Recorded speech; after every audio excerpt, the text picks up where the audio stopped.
Sir अब हम लोग आ चुके हैं पेज नंबर 13.4 पे, सेक्शन 28 ट्रिपल ए, जिसमें अमेंडमेंट है इस बार फाइनेंस एक्ट 2020 के लिए। फर्स्ट टाइम एप्लीकेबिलिटी होगी अगर आपका एग्जाम जून या दिसंबर 2021 में।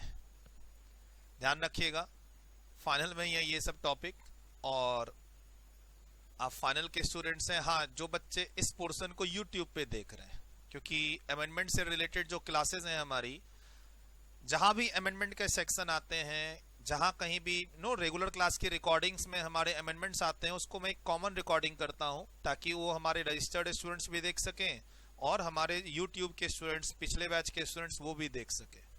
सीएमए फाइनल की बात हो रही है, इनडायरेक्ट टैक्स पेपर 18।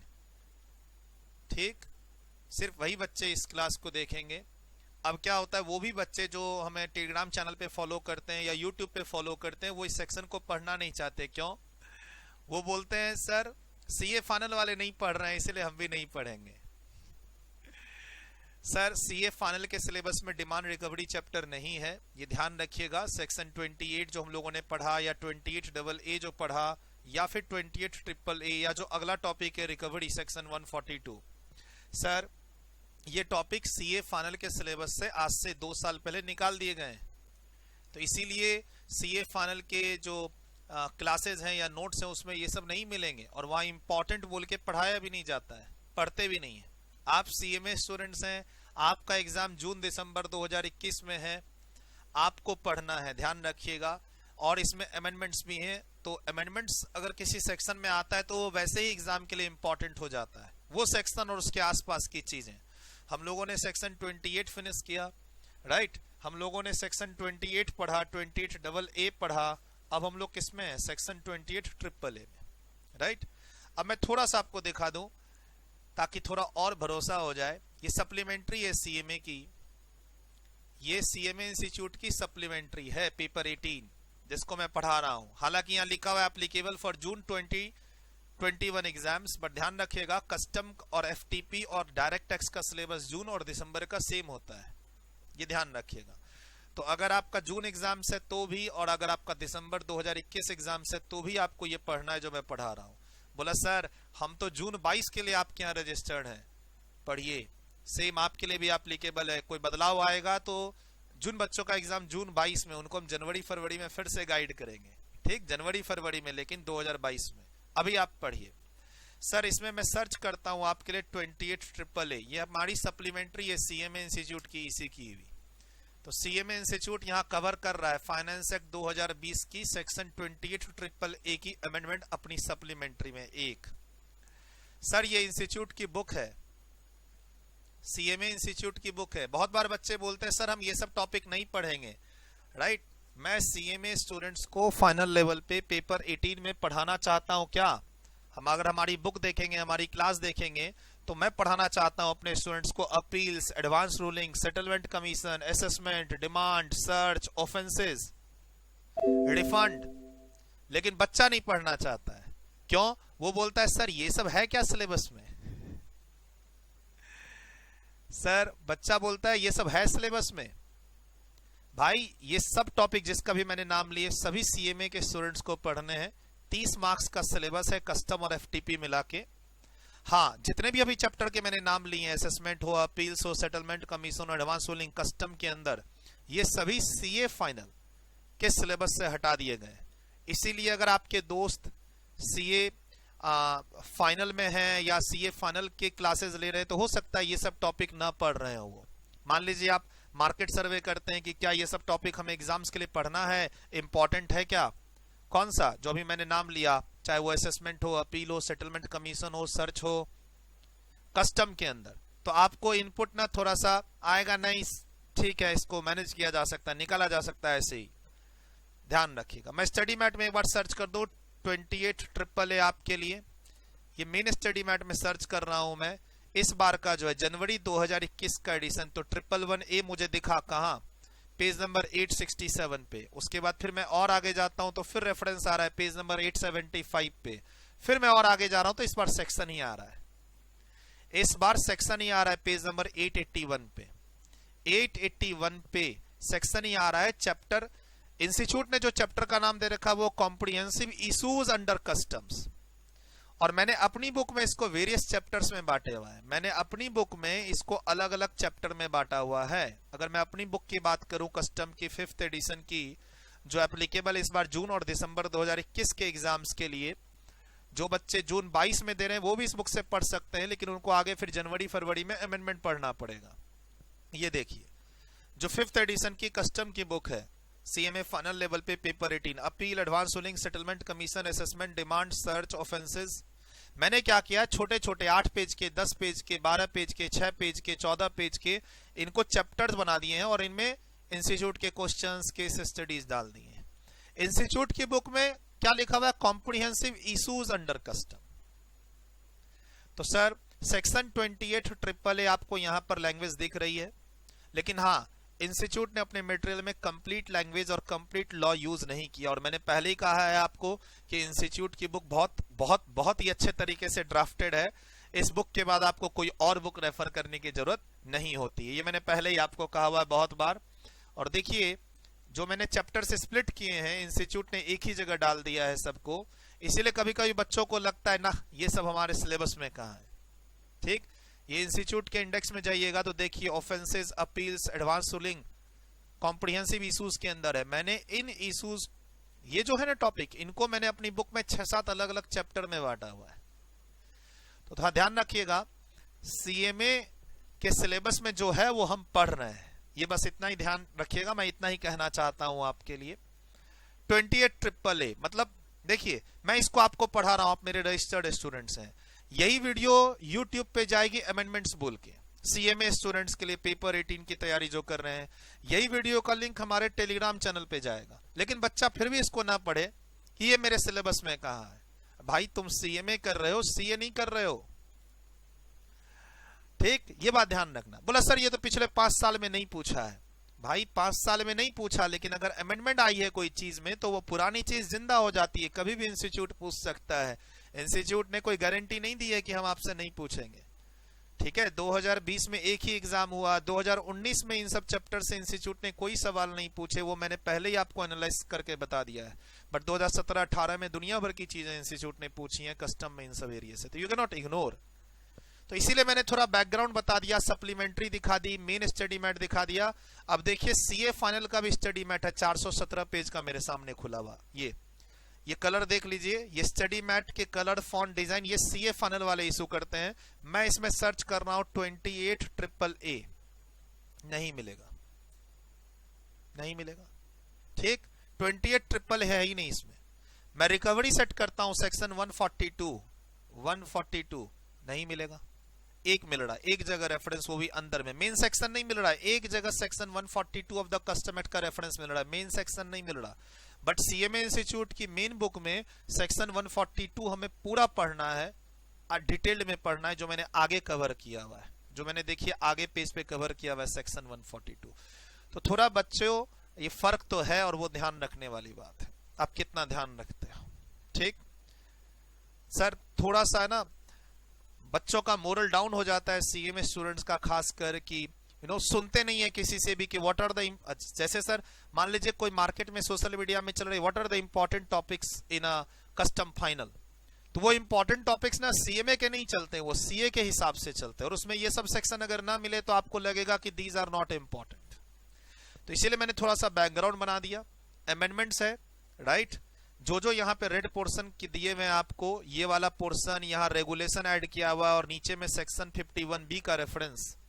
सर ये नया सेक्शन है, सेक्शन 51B इस बार आया है फाइनेंस एक्ट 2020 से। इसको हमने अपनी बुक में कहाँ डाला हुआ है वो मैं दिखा देता हूं। बहुत सिंपल है सर्च करना, हमारे बुक में 51B को हमने डाला हुआ है। सर पीडीएफ टेलीग्राम चैनल पे अवेलेबल है। हमारी जो सीएमए की जितनी भी बुक्स हैं या सीए की जितनी भी बुक्स हैं, जितनों को हम पढ़ाते हैं इंटर फाइनल लेवल पे, डीटी, आईडीटी, कस्टम, सारी बुक्स टेलीग्राम चैनल पे सभी के लिए फ्री अवेलेबल है। पीडीएफ में डाउनलोड कीजिए और देखिए 51B न्यू सेक्शन लिखा हुआ है, पेज नंबर 18.3। अभी तो हम लोग पेज नंबर 13.4 पे हैं। जब पेज नंबर 18.3 के आसपास जाएंगे तो इसको भी वहां कवर करेंगे। इसकी वीडियो यूट्यूब पे अलग से आएगी। YouTube पे मेरी वीडियो सेक्शन वाइज है, टॉपिक वाइज है, चैप्टर वाइज है, ना कि पूरी custom amendment lecture 1, custom amendment lecture 2, ऐसे करके मेरी लेक्चर ना कस्टम में है, ना जीएसटी में है, ना डायरेक्ट टैक्स में है। सेक्शन टॉपिक चैप्टर वाइज ऐसे आती है।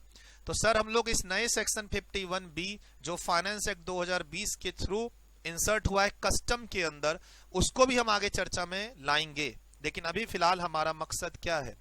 सेक्शन 28 ट्रिपल ए को कंप्लीट करना विथ अमेंडमेंट्स। ठीक, डन।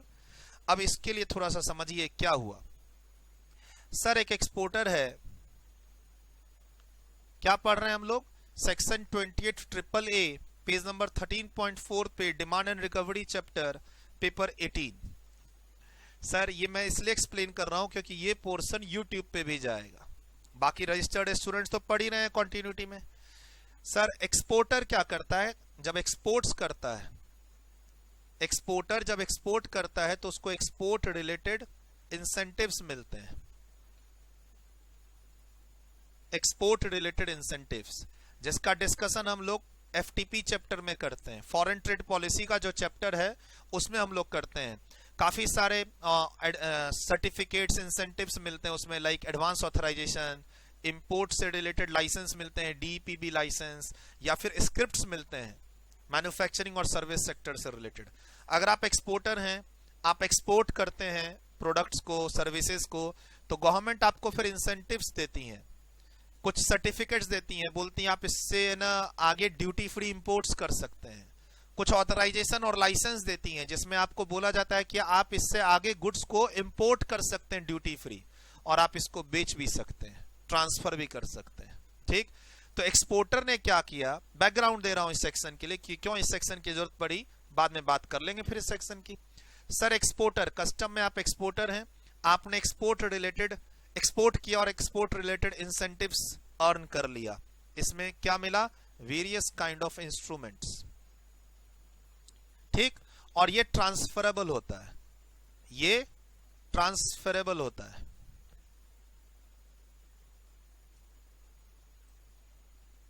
सर आप इसे ना ट्रांसफर कर सकते हैं, आप इन इंस्ट्रूमेंट को, आप कौन एक्सपोर्टर, आप इन इंस्ट्रूमेंट को क्या कर सकते हैं? ट्रांसफर कर सकते हैं। और ट्रांसफर जनरली कौन करता है, मतलब खरीदता कौन है?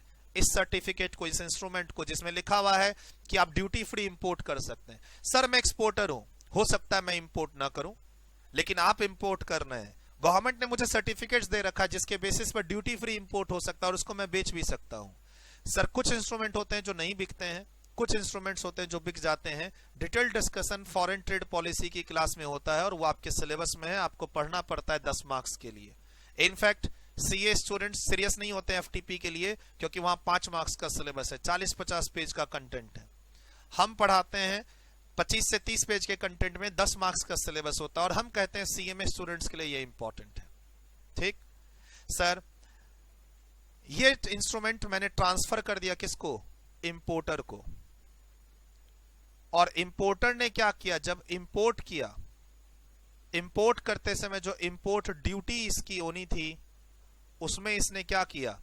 यूटिलाइज कर लिया, उसमें उसने क्या किया? लेस कर दिया। ठीक, क्या हुआ? इंपोर्टर जब आगे इंपोर्ट कर रहा था गुड्स तो उसकी जो इंपोर्ट ड्यूटी थी वो उसमें उसने एग्जम्पशन ले लिया। एग्जम्पशन, यूटिलाइज, लेस, कोई भी वर्ड दे दो आप, एग्जम्पशन ले लिया। क्या बोल के कि देखो मेरे पास ये इंस्ट्रूमेंट है, ये सर्टिफिकेट है जो कहता है 1 लाख रुपए का ड्यूटी फ्री, 50,000 का ड्यूटी फ्री, 2 लाख का ड्यूटी फ्री। भाई कहां से आया तुम्हारे पास? जी मैंने तो मार्केट में ये मिल रहा था, मैंने एक्सपोर्टर से खरीद लिया। एक्सपोर्टर से पूछा गया फिर जब आगे देखो मैं तुमको वाउचर दे दूं, देखो सूरज अग्रवाल टैक्स क्लास में ऑफर आया, उस ऑफर में मैं तुम्हें 1000 रुपए का वाउचर दे दूं, देखो बेटा तुम मेरे एडमिशन लो, मैं तुम्हें 1000 रुपए का वाउचर दे देता हूं। वाउचर देना बहुत ईजी है, मैं दे दूंगा, लेकिन जब आगे तुम्हारा कोई दोस्त एडमिशन लेने आएगा, ठीक, और वो वाउचर देके डिस्काउंट कराएगा, तब मैं उसको देखूंगा कि ये वाउचर सही है, वैलिड है कि नहीं, मैंने तुमको इशू किया था कि नहीं किया था, कब किया था, क्या तुम सही में ट्रांसफर कर सकते थे, तुमको मैंने क्या बोला था कि तुम खुद आओगे क्लास लेने तब इसको यूटिलाइज करना, या तुम दोस्त को दे सकते हो। क्या समझे? मैं जब वाउचर इशू कर रहा हूं तब कर दिया, लेकिन जब इस वाउचर को आगे कोई दूसरा क्लेम करने आ रहा है तो मुझे रेवेन्यू का नुकसान होगा, अब मैं उसको देखूंगा वहां पे। यानी जब मैंने एक्सपोर्टर को ये इंस्ट्रूमेंट्स दिए, no duty free instruments, foreign trade policy में काफी सारी स्कीम्स लॉन्च होती है, ठीक, उसमें हम काफी सारे इंस्ट्रूमेंट देते हैं एडवांस ऑथराइजेशन के नाम से, स्क्रिप्ट्स के नाम से। अच्छा, हमने दे दिए, जब बाद में इसको आपने ट्रांसफर कर दिया, मार्केट में ही बिकते हैं, जैसे शेयर्स मार्केट में शेयर बिकते हैं ना, many buyers many sellers, recognised stock exchange, वैसे सर्टिफिकेट बिकते हैं। किसी ने खरीदा, खरीदते समय, खरीदने के बाद उसने इंपोर्ट करते समय इंपोर्ट ड्यूटी से एडजस्ट कर दिया, तब यहां गवर्नमेंट को झटका लगा। गवर्नमेंट ने इससे पूछा कि भाई ये इंस्ट्रूमेंट कहां से आए तुम्हारे पास? जी मैंने मार्केट से खरीदे थे। करते करते एक्सपोर्टर के पास पहुंचे, भाई एक्सपोर्टर तुम्हारे पास ये इंस्ट्रूमेंट कहां से आए? जी मैंने तो डिपार्टमेंट से लिए थे। अच्छा, डिपार्टमेंट से लिए थे, और डिपार्टमेंट से कैसे लिए थे? Collusion, wilful misstatement, separation of facts. क्या समझे? एक्सपोर्टर ने गलत तरीके से कुछ incentive scheme, certificate, scripts, authorisation, exemption का सर्टिफिकेट ले लिया, किससे? डिपार्टमेंट से, और उसको दूसरे को दे दिया, क्योंकि वो बिकते थे, और दूसरे ने उसको यूटिलाइज कर लिया। दूसरे ने उससे को यूटिलाइज करके ड्यूटी कम पे की, गवर्नमेंट को नुकसान। अब गवर्नमेंट जब इसकी चेकिंग कर रही है तो पता चल रहा है क्या कि ये इंस्ट्रूमेंट हमने जो एक्सपोर्टर को दिए, या फिर एक्सपोर्टर ने जो हमसे लिए, वो फ्रॉडुलेंट बेसिस पर लिए, कॉल्यूड यानी ऑफिसर्स के मिली भगत से, पेपर वर्क को उल्टा पुल्टा करके, फैक्ट्स को सप्रेस करके, गलत इंफॉर्मेशन देके कि एक्सपोर्ट है, एक्चुअली एक्सपोर्ट नहीं था, गलत डेटा भर के इन्होंने गलत तरीके से सर्टिफिकेट ले लिए। एक्सपोर्टर ने गलत तरीके से सर्टिफिकेट लिए और इंपोर्टर ने उसको यूज कर लिया। बेचारे इंपोर्टर की गलती भी नहीं थी। अच्छा, मैं इंपोर्टर पे कोई एक्शन लूं तो मेरे पास सेक्शन 28 है। अगर इंपोर्टर ने ड्यूटी गलत पे की है, कम पे की है, short paid, not paid, misutilize the credit, तो मैं उस पर 28 इशू कर सकता हूं। लेकिन अब एक्सपोर्टर पे क्या एक्शन लूं? फ्रॉड की जड़ तो एक्सपोर्टर से शुरू हुई है। ये एक्सपोर्टर ने इस सर्टिफिकेट, इंस्ट्रूमेंट और इंसेंटिव्स को गलत तरीके से डिपार्टमेंट से लिया और उसको मार्केट में ट्रेड कर दिया। समझ गए फंडा? मैं एक्सपोर्टर को इस सेक्शन के थ्रू पकड़ूंगा। किस सेक्शन के थ्रू? 28 के थ्रू। अब पढ़ते हैं इसको। समझ गए कॉन्सेप्ट? ये मेनली देखो, मैंने एग्जांपल में दिया, एक्सपोर्टर के पास इंस्ट्रूमेंट है और वो यूज कर रहा है कौन? इंपोर्टर। उल्टा भी हो सकता है कि इंपोर्टर के पास इंस्ट्रूमेंट था, वो यूज कर रहा है एक्सपोर्टर, लेकिन वो चांस बहुत कम है। जनरली जो सर्टिफिकेट्स और इंस्ट्रूमेंट्स होते हैं ना ड्यूटी फ्री इंपोर्ट करने के, वो हम एक्सपोर्टर को ही देते हैं। अब क्या तो एक्सपोर्टर खुद उसको यूटिलाइज करता है और या फिर मार्केट में दे देता है। अगर खुद यूटिलाइज करेगा तो मैं इसको पकड़ लूंगा सेक्शन 28 में, लेकिन इसने मार्केट में दूसरे को दे दिया, अब 28 लगेगा दूसरे पे, तो इस पर कौन सा सेक्शन लगेगा? इसने तो फ्रॉड कर दिया सर, इस पर लगेगा ये 28 अब मैं क्या चाहता हूं, मैं इसको पढ़ के समझा दूंगा, बहुत जल्दी खत्म हो जाएगा सर। आप 5 मिनट का, एक बार आप कॉन्सेप्ट समझ लो तो 5 मिनट का है, ठीक? लेकिन आप इसके पहले ये सब नोट कर लो। अच्छा, मैं एक और बात बता दूं, सप्लीमेंट्री में जब गया था सर, सप्लीमेंट्री में सेक्शन 28 में भी अमेंडमेंट्स है फाइनेंस एक्ट 2020 के थ्रू, लेकिन ये अमेंडमेंट्स पुराने ट्रांजैक्शन से रिलेटेड है, इसलिए मैंने इसको अपनी बुक में कवर नहीं किया, अपनी क्लास में कवर नहीं किया। ध्यान रखिएगा, सेक्शन 28 में फाइनेंस एक्ट 2020 के थ्रू अमेंडमेंट एक्सप्लेनेशन 4, मैंने इसको न पढ़ाया, न मैं पढ़ाऊंगा, न मैं इसको क्लास में कवर करूंगा, न मैं नोट्स में कवर करूंगा। क्यों? ये 2018 से पहले की बात कर रहा है। एक्चुअली सेक्शन 28 में जो कि मैंने पढ़ाया पेज नंबर 13.1 पे, ठीक सर, सेक्शन 28 में अमेंडमेंट आ रखी थी 2018 में, सेक्शन 28 में 2018 में अमेंडमेंट आई, तो सेक्शन 28 में नोटिस इशू होता है, तो बोला अमेंडमेंट से पहले अगर नोटिस हुई है इशू तो पुराने लॉ लगेंगे, और अमेंडमेंट के बाद नोटिस इशू हुई है तो नए लॉ लगेंगे। अब हमें पुराने लॉ से अपने एग्जाम्स के लिए क्या मतलब है? आपका एग्जाम 2021 में है या 2022 में, हमें 2018 और उसके पहले के लॉ से क्या मतलब है? इसीलिए मैंने इस अमेंडमेंट्स को क्लास में आपके सामने कवर करके नहीं दिया। लेकिन जो आपका सेक्शन आपके सिलेबस में है, जो अमेंडमेंट्स आपको हिट कर रहा है, वो तो मैं आपको कवर कर दूं। सर ये 4 से 5 मार्क्स के लिए ध्यान में रखना। पहले तो इसको लिखो जो मैंने ऊपर लिखा है। सर आपका एग्जाम जून या दिसंबर 2021 में कभी भी हो, ये सेक्शन इंपॉर्टेंट रहेगा 4 से 5 मार्क्स के लिए। अभी और पढ़ाऊंगा, अभी तो बैकग्राउंड बताया है ऊपर। क्या हुआ, एक्सपोर्टर ने ढेर सारे एक्सपोर्ट किए और फॉरेन ट्रेड पॉलिसी के हिसाब से काफी सारे इंसेंटिव्स अर्न किए, जिसमें गवर्नमेंट ने उसको इंस्ट्रूमेंट्स इशू कर दिए, यानी documents, licence, authority, exemption certificates, scripts, जिसकी डिटेल्ड चर्चा फॉरेन ट्रेड पॉलिसी में हम करेंगे आपके साथ। और ये इसने मार्केट में दूसरे को बेच दिए। प्लीज इतना लिखिए, फिर मैं थोड़ा राइट जाऊं, वीडियो रोकिए। आई होप आप लोग लिख चुके हैं, वीडियो रोक के थोड़ा सा राइट। अब ट्रांसफर करने के बाद इंपोर्टर ने इंपोर्ट करते समय इंपोर्ट ड्यूटी कम दी, उसने वो इंसेंटिव्स यूटिलाइज कर लिए। सर ऐसा हो सकता है? हाँ, these instruments are transferable, it can be used by others also. तो यूज कौन करेगा? इंपोर्टर। अगर इंपोर्टर ने इसका गलत यूज किया है तो सेक्शन 28 इंपोर्टर के लिए, ठीक। और ये सर्टिफिकेट गलत इशू हो गया है किसको? एक्सपोर्टर को। तो एक्सपोर्टर के लिए एक्शन 28 ट्रिपल ए में। ऐसा मैं एक एग्जांपल आपको अभी बना रहा हूं समझाने के लिए। चलिए इधर लिखिए। और थोड़ा ना आप लोग सीए फाइनल वाले कोर्स से बच के रहिए। आप सीए में स्टूडेंट हो, अपने कोर्स कंटेंट सिलेबस को पहचानो, ठीक। और YouTube पे कोई इंपॉर्टेंट लेक्चर चल रहा होगा से कस्टम रिवीजन का, तो ध्यान रखना वो सारे लेक्चर्स जो होते हैं ना, कस्टम अमेंडमेंट्स और कस्टम रिवीजन, वो सीए स्टूडेंट्स को ध्यान में रख के बने हुए होते हैं और आप लोग उन भावनाओं में बह जाते हो। थोड़ा ध्यान रखना। चलिए, आई होप आप लोग वीडियो रोक के इसको लिख चुके हैं। सेक्शन 28 ट्रिपल ए पढ़ते हैं क्या कहता है। बहुत इजी, अब 5 मिनट में खत्म हो जाएगा। फिर आगे जो बच्चे YouTube और टेलीग्राम चैनल पे हमें फॉलो कर रहे हैं और हमारे पिछले बैच के स्टूडेंट जो अब एग्जाम्स देंगे, अमेंडमेंट्स फॉलो कर रहे हैं, वो आप फॉलो कीजिए।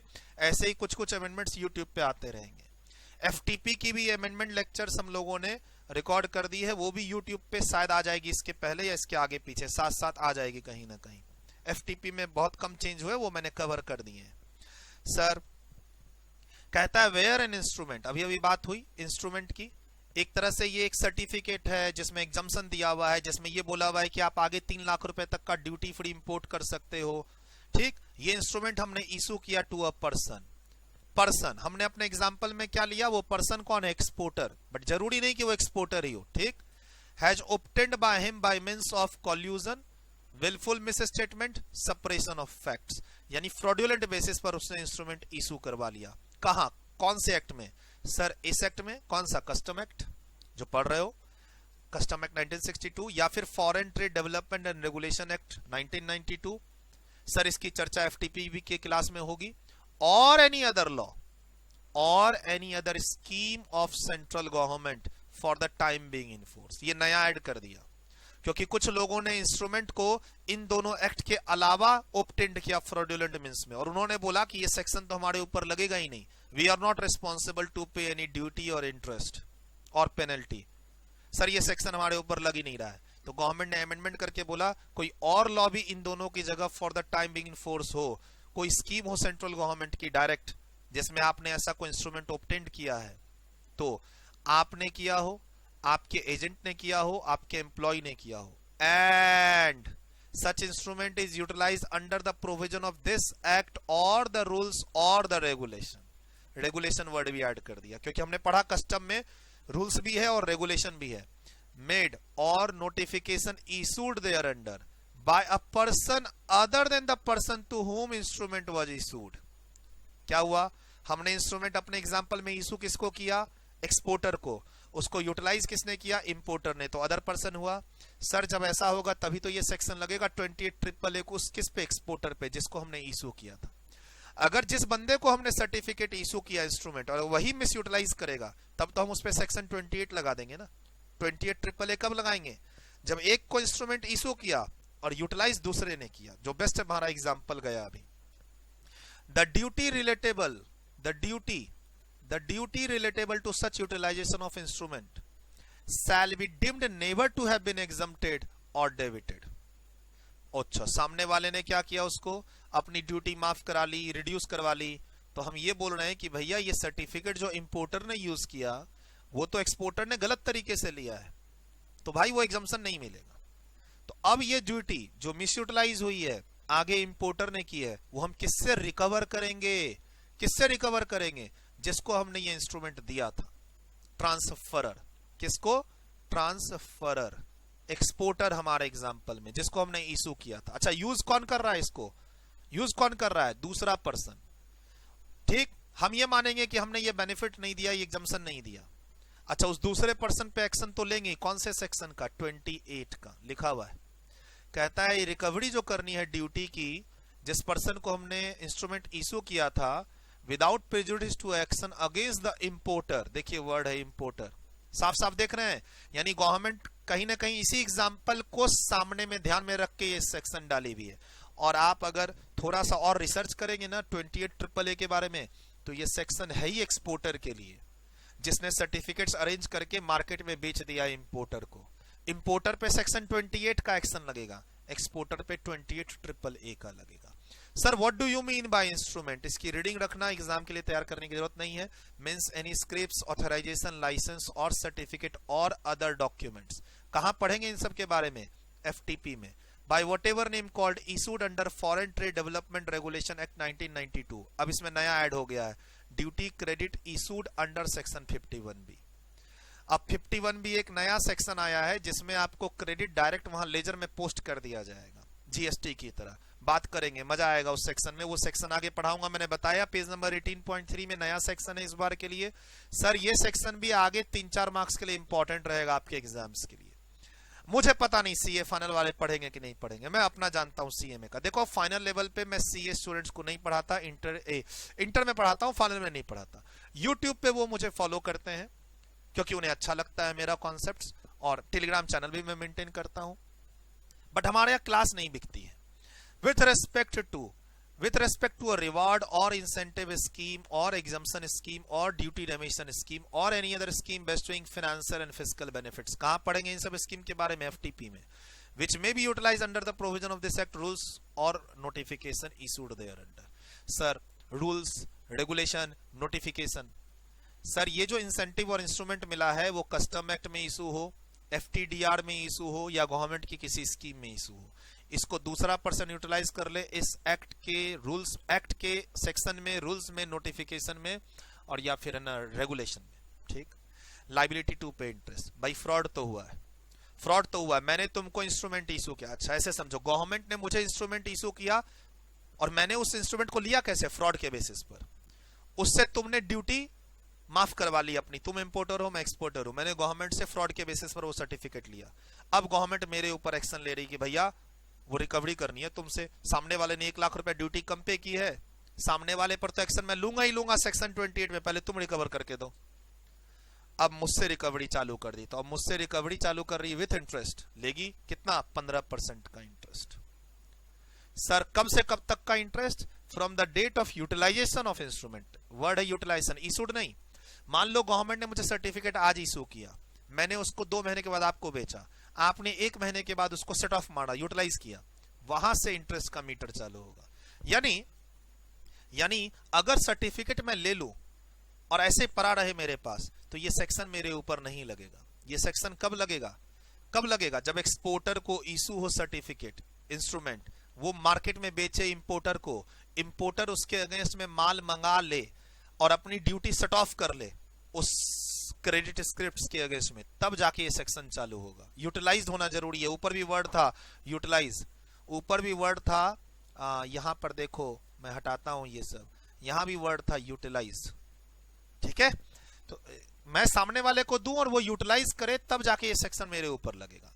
अच्छा सर मुझे जितनी वो गलत, जितना भी सर्टिफिकेट अमाउंट गलत मैंने ऑब्टेंड किया, से 1 लाख रुपए ड्यूटी का फायदा तुमने ले लिया, वो ड्यूटी प्लस इंटरेस्ट 15% की रेट से गवर्नमेंट मुझसे ले लेगी। अब इसके लिए करेगी क्या? इसके लिए गवर्नमेंट मुझे सो कॉज नोटिस भेजेगी। कौन हूं मैं? जिसको इंस्ट्रूमेंट इशू हुआ था। इंस्ट्रूमेंट को मैंने इशू करवाया फ्रॉडुलेंट के बेसिस पर, तुम्हें बेच दिया, तुम तो इनोसेंट हो, तुम तो इंपोर्टर हो, तुमने यूटिलाइज किया। जब तुमने यूटिलाइज किया तब गवर्नमेंट ने तुम्हारे थ्रू मेरे ऊपर एक्शन लिया। गवर्नमेंट को तो तब पता चला कि अच्छा इस सर्टिफिकेट तो हमने कभी किसी को दिया ही नहीं। क्या समझे? तुमको हमने वाउचर दिया, तुमने उस वाउचर से जिरोक्स करके दिमाग लगा के एक वैसा ही और वाउचर बनाया और मार्केट में 2 दोस्तों को दे दिया। अब दोनों दोस्त हमारे एडमिशन लेने आए, तो एक सही है और एक गलत है। अब उसके थ्रू तुमको पकड़ूंगा कि नहीं तुमने फ्रॉड क्यों किया। ऐसा ही हाल है सर, नोटिस जाएगी कि हम तुमसे अमाउंट क्यों ना रिकवर करें। 30 दिन का टाइम देते हैं रिप्लाई करने का। अब तुम 30 दिन के अंदर रिप्लाई करोगे, तुम्हारा रिप्लाई सेटिस्फेक्शन होगा तो केस रोक देंगे, वरना ऑर्डर पास करेंगे, वरना ऑर्डर पास करेंगे कि तुम्हें ड्यूटी और इंटरेस्ट देना पड़ेगा। अच्छा, तुम्हें 30 दिन का टाइम देंगे नोटिस इशू करने के बाद, यानी गवर्नमेंट को पता चल गया, मुझे पता चल गया कि तुमने फ्रॉड किया है, ठीक। अब मैं तुम्हें नोटिस भेजूंगा, 30 दिन का तुम्हें टाइम दूंगा कि तुम्हें इस नोटिस को जब मिला 30 दिन के अंदर तुम मुझे रिप्लाई करो कि हम तुमसे ये अमाउंट क्यों ना रिकवर करें, इंटरेस्ट क्यों ना रिकवर करें। तुमने रिप्लाई किया, मुझे सेटिस्फैक्टरी ना लगा और केस मिस रिप्रेजेंटेशन फ्रॉड का था ही, ठीक। तो हमने अब तुम्हारे नाम का ऑर्डर पास कर दिया। ऑर्डर पास करने के बाद 30 दिन का वेट करेंगे। ध्यान रखना, फिर से ये 30 दिन है, 30 दिन from the date of receipt of order. तो यानी पहले जब नोटिस रिसीव्ड हुई थी उससे 30 दिन के अंदर तुम्हारा रिप्लाई आया। रिप्लाई आने के बाद मैं ऑर्डर पास करूंगा और वहां से 30 दिन के अंदर तुमको क्या पे करना है, वो ड्यूटी अमाउंट जो मिस यूटिलाइज हुआ है आगे, वो जो तुमसे मुझे रिकवर करना है, उतने रुपए का इंस्ट्रूमेंट जो मैं तुमको दिया था और जो आगे इंपोर्टर ने यूटिलाइज कर लिया, विथ इंटरेस्ट। अच्छा सर, इंटरेस्ट तो देना ही पड़ेगा, चाहे मैं उस इंटरेस्ट को नोटिस में लिखूं या नहीं लिखूं। ध्यान रखना, मैं नोटिस में लिखना भूल गया इंटरेस्ट, ऑर्डर में लिखना भूल गया इंटरेस्ट, इंटरेस्ट देना ही पड़ेगा 15% से। ये इंटरेस्ट मैंडेटरी इन नेचर है, इंटरेस्ट मैंडेटरी है, ठीक। सर अब 30 दिन के अंदर अगर तुमने ये पैसा नहीं दिया, 30 दिन कहां से, from the receipt of the order, यानी इस सेक्शन में 28 में पहले नोटिस आएगी, आपको 30 दिन का टाइम मिलेगा, फिर ऑर्डर पास होगा, फिर 30 दिन का और टाइम मिलेगा, पे कर दो बेटा वो duty misutilise plus interest, नहीं तो फिर अगला पेज सेक्शन 142 का हम आपके ऊपर एक्शन लेंगे। डन। बोला सर अगर ये पैसा जो फ्रॉड का है अगर गवर्नमेंट इसी से वसूल ले तो, सेक्शन 28 में इंपोर्टर से ही वसूल ले। भाई मान लो तुम्हारा दोस्त वाउचर लेके मेरे पास आया कि सर ये डिस्काउंट देना, मैंने बोला ये वाउचर गलत है, हमने नहीं इशू किया है, ठीक है, तुम्हारा दोस्त पूरा पैसा देगा। जब तुम्हारे दोस्त ने पूरा पैसा दे दिया तो मैं तुम्हें क्यों एक्शन लो तुम्हारे ऊपर कि तुमने मेरे साथ फ्रॉड क्यों किया। तो वो लास्ट लाइन है कि अगर सेक्शन 28 में हमने ड्यूटी रिकवर कर ली, किससे, इंपोर्टर से, सेइंग कि तुमने जो इंस्ट्रूमेंट था ये तुम्हारा गलत था, ये तुमने जिससे भी लिया जाके उससे बात करो, तुम तो मुझे ड्यूटी दो।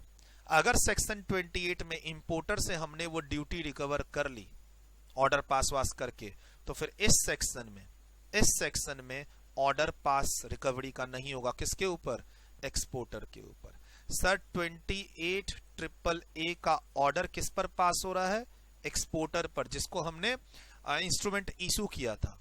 और सेक्शन 28 पर अगर हमने ऑर्डर पास कर दिया इंपोर्टर को कि नहीं भैया वो तो इंस्ट्रूमेंट गलत है, तुमको पूरी ड्यूटी लगेगी, तो फिर जब देखो 1 लाख रुपए का फ्रॉड है, क्या तो मैं इंपोर्टर को बोल दूं कि तुम्हें 1 लाख रुपए देना पड़ेगा और वो दे देता है, तो हम फिर एक्सपोर्टर पे एक्शन इस सेक्शन में नहीं लेंगे। किस चीज का, ड्यूटी रिकवरी का प्लस इंटरेस्ट का। बाकी फ्रॉड किया है तो पेनल्टी तो लगाएंगे, 2 एक्शन नहीं लेंगे, क्या, ड्यूटी प्लस इंटरेस्ट।